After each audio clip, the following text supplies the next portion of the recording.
Chers amis, bonjour. Toujours dans le mystère d'Israël, nous sommes à présent dans Romains 11.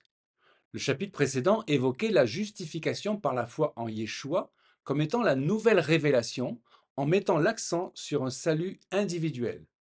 En Romains 11, Paul revient au peuple juif dans son ensemble. Il continue son argumentation face à un contradicteur invisible. Il termine le chapitre 10 par ces mots tirés d'Ésaïe qui sont durs. Tous les jours, j'ai tendu mes mains vers un peuple désobéissant et rebelle. Mais là est le mystère d'Israël, car en même temps, Ésaïe dira plus loin, je ferai de Jérusalem mon allégresse et de mon peuple ma joie. Paul donc pose la question, Romains 11, verset 1. Dieu aurait-il répudié son peuple? Le ciel nous en garde. Car je suis moi-même un fils d'Israël, de la semence d'Abraham, de la tribu de Benjamin.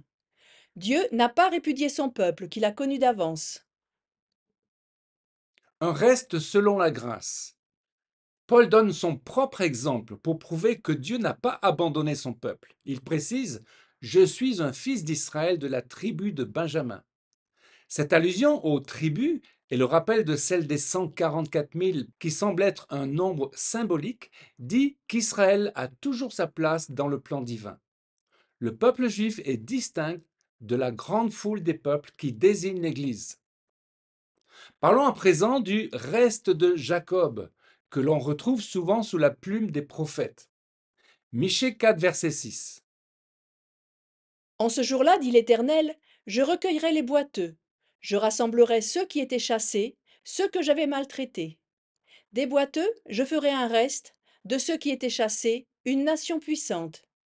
Et l'Éternel régnera sur eux, à la montagne de Sion, dès lors et pour toujours. Faisons d'abord un parallèle avec l'Église. Il y aura aussi un reste dans l'Église, comme le signifie la parabole des vierges sages et folles, et par le fait même que l'épouse, purifiée et habillée de fin lin, est différente de l'Église en général. Ne cherchons pas le pourcentage. La vraie question est, suis-je déterminé à faire partie de l'épouse? Le concept du reste fait partie du mystère. Concernant Israël, Paul a déjà parlé du reste, mais en conclusion, il dira que tout Israël sera sauvé. Paul évoque alors l'histoire du prophète Élie, à qui il s'identifie d'une certaine manière. Élie est désespéré, s'estimant seul contre tous. Mais Dieu lui dit qu'il s'est réservé 7000 hommes, le reste selon Paul. Faisons une remarque. Élie a accompli des miracles extraordinaires. Il a fait tomber le feu sur l'autel, exécuté des centaines de prophètes de Baal. Mais devant la femme Jézabel qui le menace, il s'enfuit. Jézabel est en fait un esprit fort au service de Satan, un esprit destructeur, esprit de séduction et à caractère sexuel. C'est aujourd'hui, dans la guerre que mène Israël, un esprit qui séduit les nations et les rois et qui tient tête à Israël au travers de terroristes commettant des viols, des mutilations génitales et déshumanisant les victimes. Cécité et aveuglement.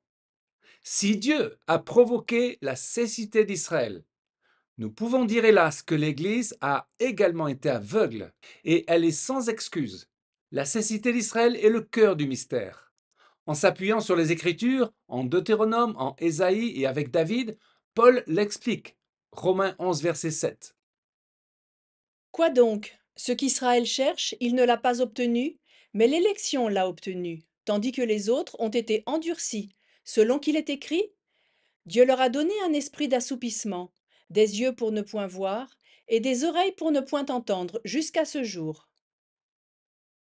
Paul apporte des arguments solides pour cette cécité, ou esprit d'assoupissement, en hébreu tardema, et il va en donner les raisons.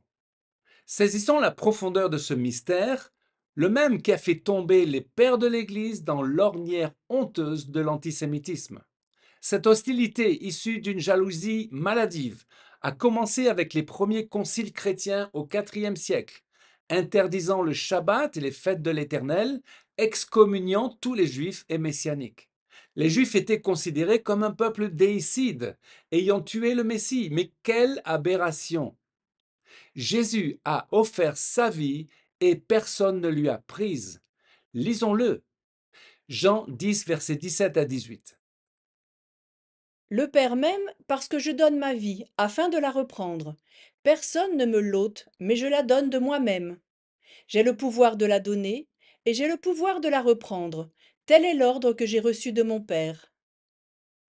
Pendant 2000 ans, cette accusation de l'Église a causé un tort immense à la réputation du peuple juif. Elle est à l'origine des massacres horribles, des croisades, de l'Inquisition, des pogroms et des destructions des communautés juives. Et pour finir, elle est la cause de plus de 6 millions de morts au XXe siècle. Quant à l'Église, elle a un choix à faire. Détester Israël et le peuple juif signifie rejeter le Dieu de Jacob. Méditons cela et réalisons aussi, parce qu'elle a occulté Romains 11, l'Église a fait l'œuvre de Jézabel qui tue les prophètes. Michael Brown a écrit le livre Nos mains sont tachées de sang. Et le pasteur Don Wilkerson de l'église de Times Square aux États-Unis, qui a écrit la préface, dira: Je dois avouer que j'aurais bien laissé tomber la lecture de ce livre, mais je n'ai pas pu. Le Seigneur ne me l'a pas permis. J'ignorais l'étendue de la persécution commise dans le passé par les chrétiens envers nos frères juifs. Ce qui aujourd'hui me terrifie est de découvrir que ce même esprit d'antisémitisme perdure dans l'Église, corps de Christ, quelle que soit sa dénomination. Cet antisémitisme s'est camouflé derrière un enseignement populaire, circulant encore aujourd'hui dans l'Église, appelé la théologie du remplacement. le tardéma prophétique. On en a déjà parlé, comme étant l'esprit d'assoupissement, un aveuglement que le Seigneur a placé sur le peuple juif. Mais dans ce passage, Paul précise les raisons de la cécité d'Israël. Romains 11, verset 11. Aurait-il trébuché pour tomber définitivement? Le ciel nous en garde. Bien au contraire, c'est parce qu'ils ont trébuché que le salut a pu parvenir aux païens, afin de provoquer leur jalousie. De plus, si leur faux pas enrichit le monde, combien plus grandes encore seront les richesses qu'Israël, dans sa plénitude, lui apportera. Premièrement, Paul précise que cet aveuglement ne constitue en rien la fin d'Israël. Tant de chrétiens croient encore que l'État d'Israël n'est pas légitime. Deuxièmement, il explique que la cécité des Juifs est une bénédiction pour nous les goïms, les non-juifs, et cela doit avoir pour effet de rendre jaloux Israël. Hélas, vu l'antisémitisme chrétien, cela ne provoque pas vraiment de jalousie chez eux. Troisièmement, cette cécité d'Israël, qui est spirituelle, bénit les nations du fait que la bonne nouvelle du salut en Jésus a pu être entendue jusqu'aux extrémités de la terre. Quatrièmement, enfin, on comprend que cette richesse apportée au monde, du fait de cette cécité, rejaillira sur Israël par la suite.